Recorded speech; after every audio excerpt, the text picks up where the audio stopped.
এই শব্দটা যারা জানেন তারা দেখে বুঝতে পারছেন, যারা জানেন না তারা দেখে বুঝতে পারছেন। এই শব্দের অর্থ উচ্চারণ বেঁকে শিখাবো।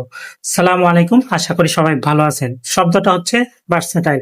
এর বাংলা অর্থ বহুমুখী, ব্যবহারযোগ্য বিভিন্ন কাজে, বহু দক্ষতার। এই শব্দের ব্যাখ্যাটা দিচ্ছি আপনারা যাতে শব্দটা না বলেন এবং শব্দটা ভালোভাবে বুঝতে পারেন। ভার্সেটাইল এমন একটি বিশেষণ যা বোঝায় যে কোনো ব্যক্তি, জিনিস বা যন্ত্র অনেক ধরনের কাজ বা কাজে ব্যবহারযোগ্য। যেমন একজন ব্যক্তি যে একই সময় গান গাইতে, ছবি আঁকতে এবং খেলাধুলায় ভালো, তাকে বলা যায় ভার্সেটাইল। একইভাবে একটি যন্ত্রপাতি যা বিভিন্ন কাজ করতে পারে সেটিও ভার্সেটাইল। এটি মূলত বহুমুখিতা বা বিভিন্ন পরিস্থিতিতে ব্যবহারযোগ্যতার ধারণা প্রকাশ করে। আশা করি আপনারা শব্দটা ভালোভাবে বুঝতে পারছেন। আর আপনারা ব্যাখ্যাটা কয়েকবার করবেন, কয়েকবার করলে আপনারা ইনশাল্লাহ শব্দটা ভুলবেন না এবং শব্দটা ভালোভাবে বুঝতে পারবেন।